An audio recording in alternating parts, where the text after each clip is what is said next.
Hello children, how are you? Welcome to mathematics class for class 8. Today we are going to do chapter 15, Introduction to Graphs. Children, we have already done graphs in chapter 5, data handling. Do you remember that?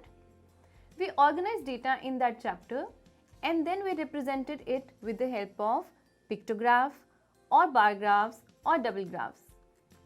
In bar graphs and double graphs, we were able to compare different categories with the help of graphs. We also did pie chart. Pie chart shows the relation between different categories and a whole. We also did histograms for group frequency distribution. Now children, these pictographs, bar graphs, double bar graphs and histograms, they are very attractive and they represent the data in a beautiful way. We can clearly see the difference between different categories with the help of these graphs. Now what are we going to do in this chapter? In this chapter we are going to do line graphs, linear graphs. We are also going to learn how to plot coordinates on a plane. And we are going to see what is the practical application of this line and linear graphs. So let us start with the chapter. A line graph displays data that changes continuously over periods of time. Let us take an example. Here we are given a table which shows the number of days a hillside city received snow in different years. So let us draw a line graph for this. The horizontal line which is drawn here, we usually call it x-axis. This will show the year. Along the vertical line, which is usually called y-axis, we are going to show the number of days. Along the x-axis, we will take a scale of 1 year. That is, after every unit, 1 year will change. But since we are moving directly from 0 to 2003, we are using here a jagged line or a kink here. Along y-axis, we can take a scale of 2 days. That is, after every unit or every box, there is a change of 2 days. So the first point will be 2, then 4, then 6, then 8, then 12. We can go on like this according to our requirement.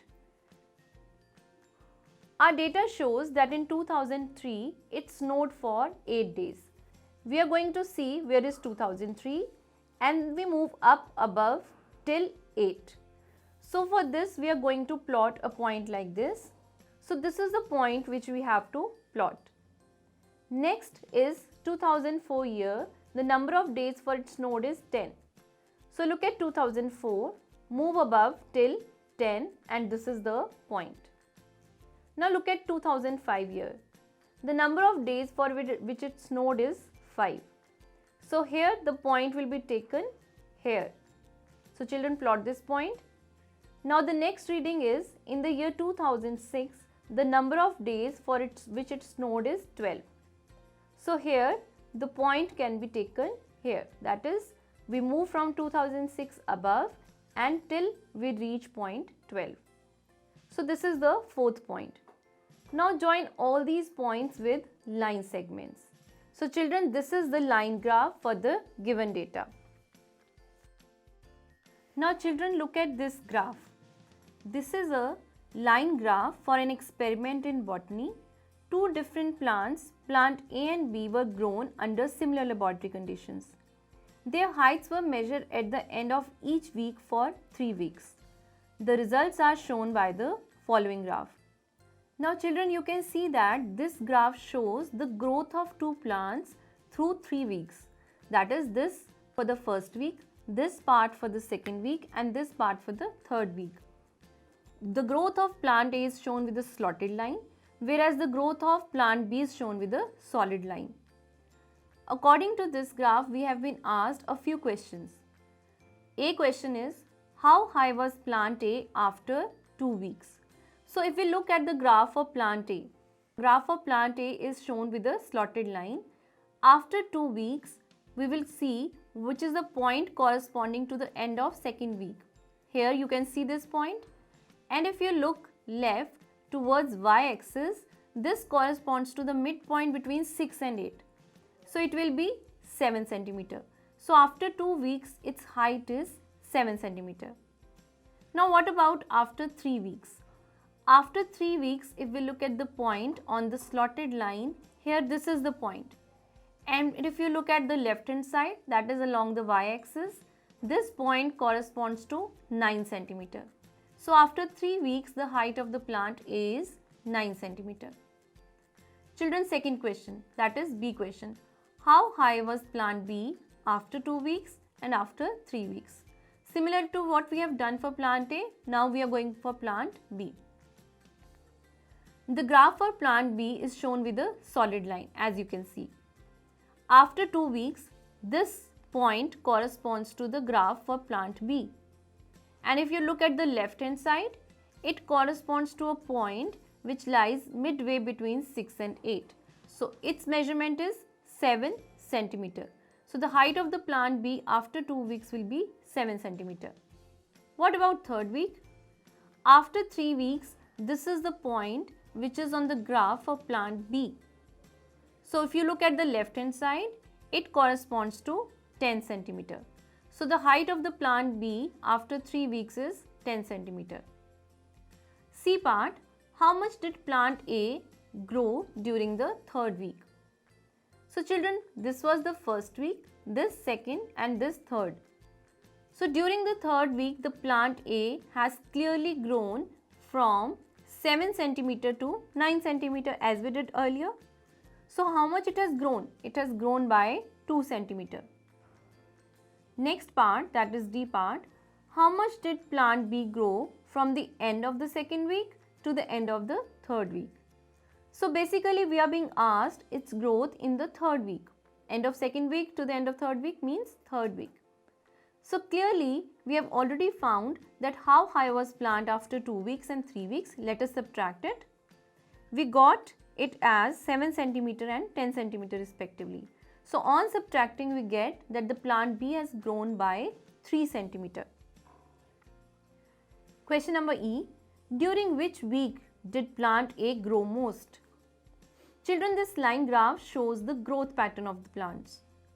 When the plant A grows most, means the graph will be most steep. So can you tell me during which week the graph of plant A is most steep?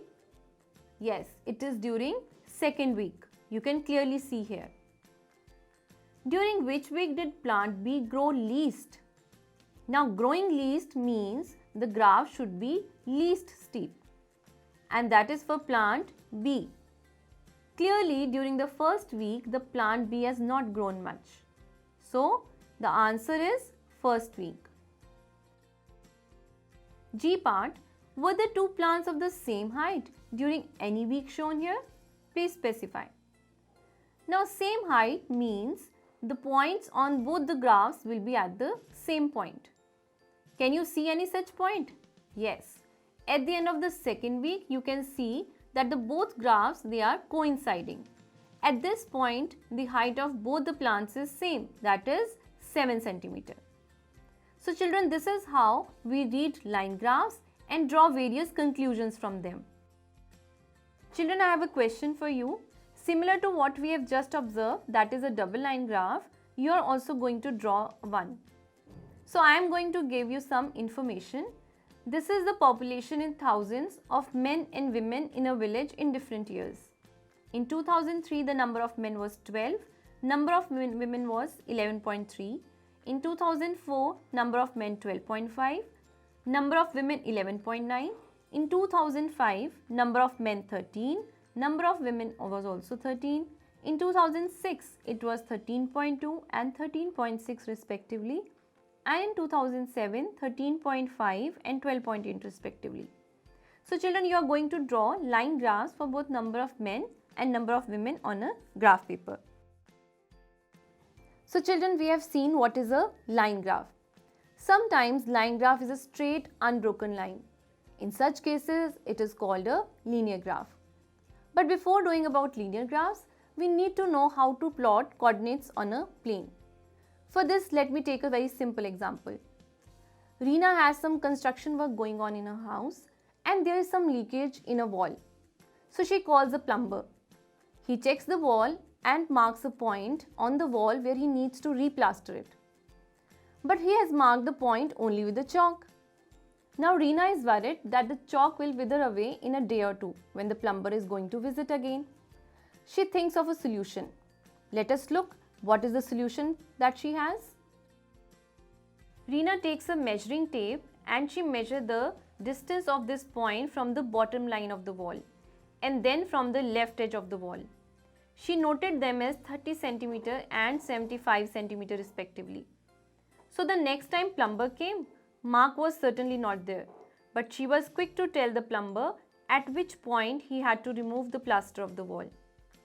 So children, we can say that 75 cm, 30 cm are coordinates of this point on the wall. This 75 cm is generally called x coordinate because the lower line, that is the horizontal line, is considered as x-axis. Similarly, the second point, that is 30 cm, is called the y coordinate because the vertical line is considered as the y-axis. Children, x coordinate is the distance from the y-axis and y coordinate is the distance from the x-axis.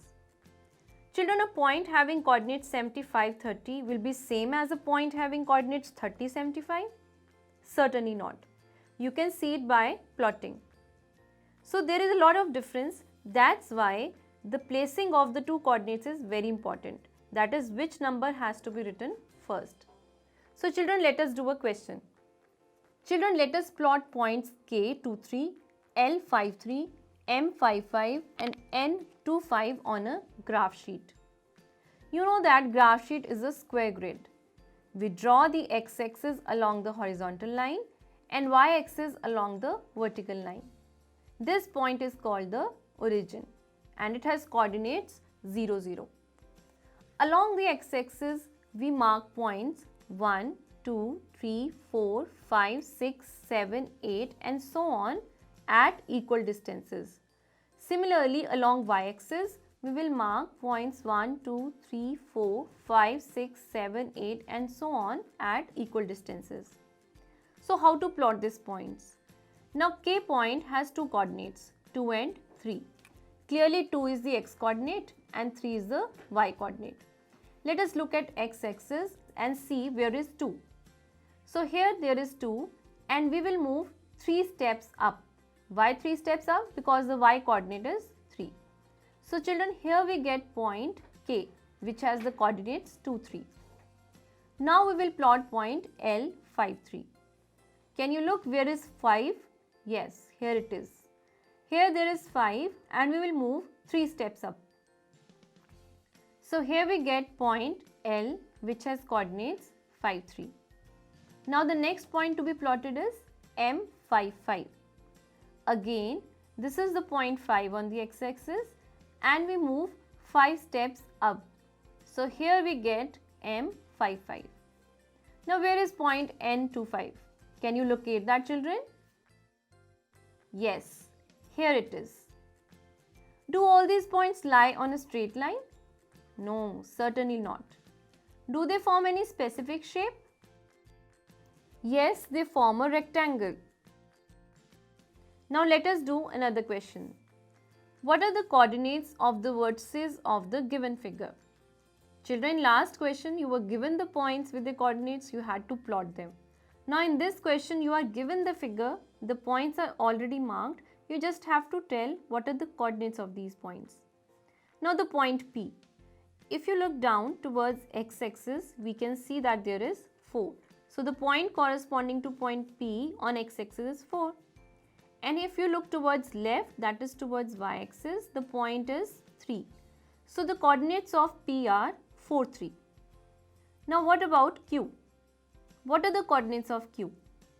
Q has 6 corresponding to it on x-axis and 1 corresponding to it on y-axis. So its coordinates are 6, 1.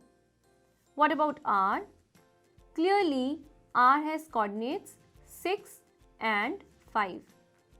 What about S? Can you locate its coordinates? Yes, they are 4 and 7. So children, this is how we locate the coordinates of any figure which is plotted on the graph.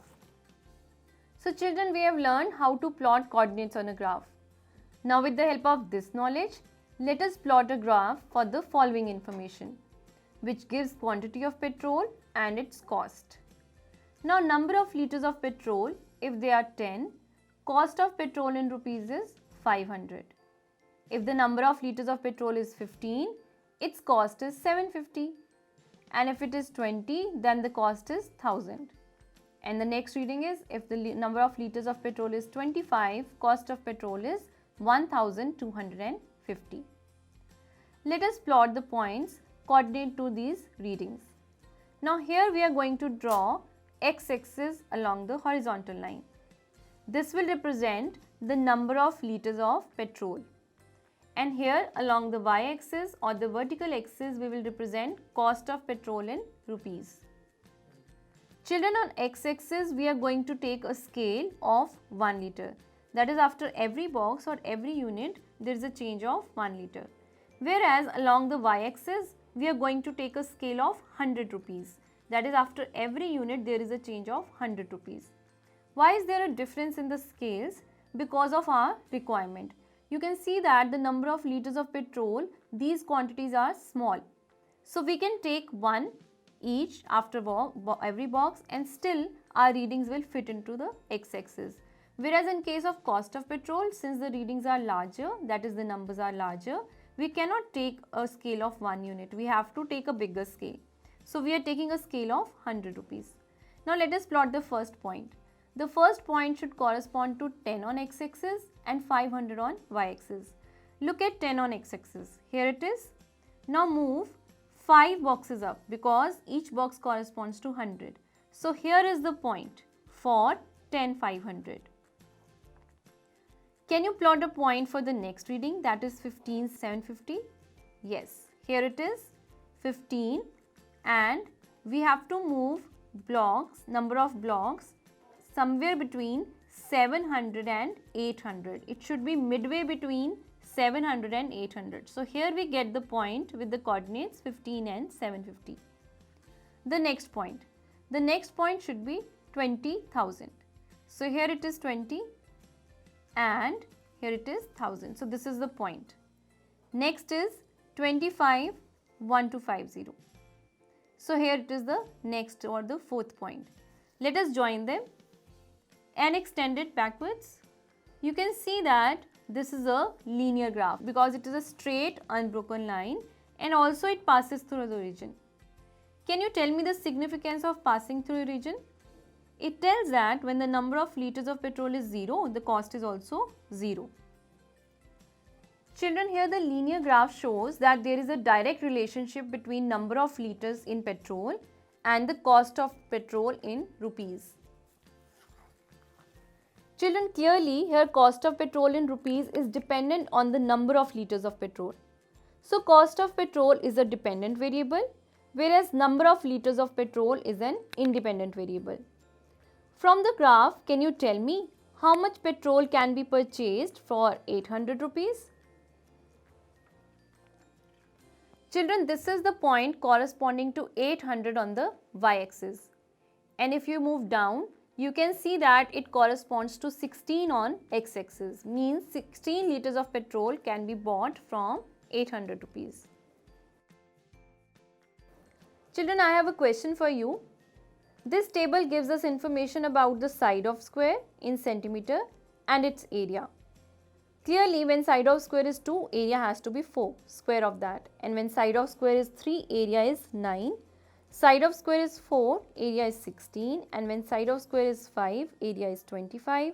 When side of square is 6, area is 36.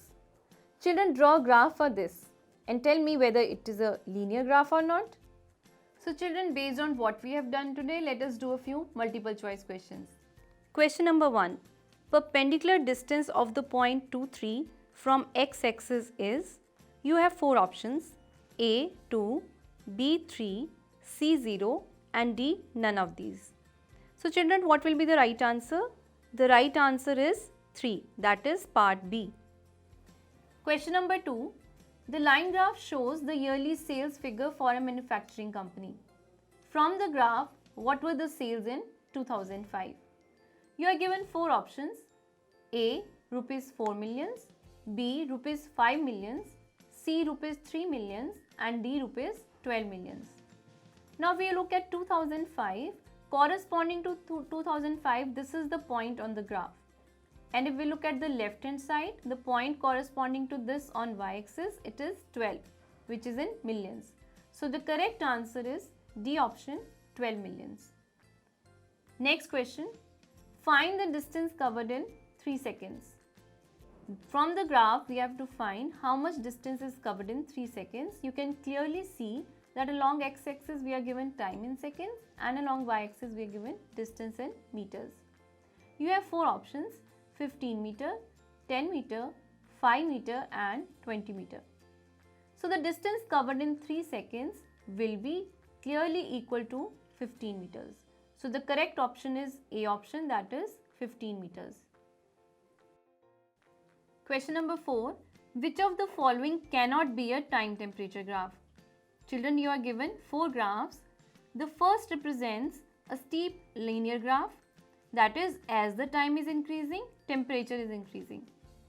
The second graph represents a linear graph which is going down. So this shows that as the time is increasing, temperature is decreasing sharply. The third graph, it shows a vertical line, whereas the fourth graph shows a horizontal line. Now the third graph, in which there is a vertical graph, we can see that at the same time the temperature is rising. How is it possible that at the same instant the temperature is moving from a smaller value to a large value? Clearly the fourth graph is possible because as the time is increasing, the temperature is remaining same. That is possible. But the third graph is not possible. So the third is the correct option. So children, this was class 8 chapter 15 Introduction to Graphs. Here we studied what are line graphs, what are linear graphs, how to plot a point with the help of coordinates on a plane. We also studied what is the practical implication of a linear graph. That is, what is a dependent variable and what is an independent variable. Children, do many more questions related to it and keep practicing. Thank you and have a nice day.